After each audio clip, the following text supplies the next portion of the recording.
Mark 7. Now when the Pharisees gathered to him with some of the scribes who had come from Jerusalem, they saw that some of his disciples ate with hands that were defiled, that is, unwashed. For the Pharisees and all the Jews do not eat unless they wash their hands, holding to the tradition of the elders. And when they come from the marketplace, they do not eat unless they wash. And there are many other traditions that they observe, such as the washing of cups and pots, and copper vessels and dining couches. And the Pharisees and the scribes asked him, "Why do your disciples not walk according to the tradition of the elders, but eat with defiled hands?" And he said to them, "Well did Isaiah prophesy of you hypocrites, as it is written, 'This people honors me with their lips, but their heart is far from me. In vain do they worship me, teaching as doctrines the commandments of men. You leave the commandment of God and hold to the tradition of men.'" And he said to them, "You have a fine way of rejecting the commandment of God in order to establish your tradition. For Moses said, 'Honor your father and your mother,' and whoever reviles father or mother must surely die. But you say, 'If a man tells his father or his mother, whatever you would have gained from me is Corban, that is, given to God,' then you no longer permit him to do anything for his father or mother, thus making void the word of God by your tradition that you have handed down, and many such things you do." And he called the people to him again and said to them, "Hear me, all of you, and understand.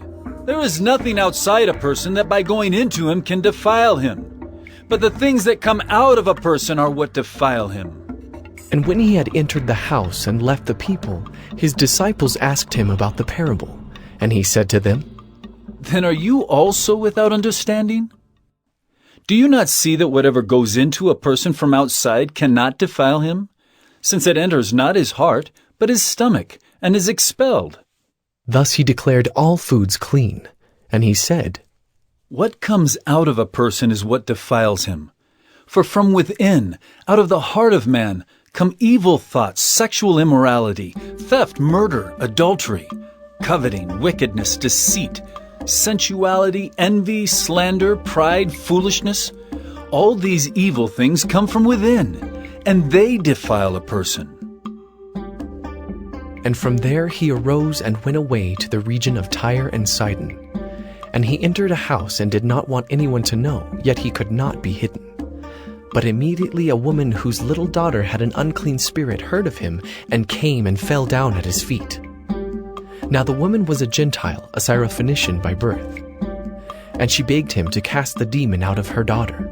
And he said to her, "Let the children be fed first, for it is not right to take the children's bread and throw it to the dogs." But she answered him, "Yes, Lord, yet even the dogs under the table eat the children's crumbs."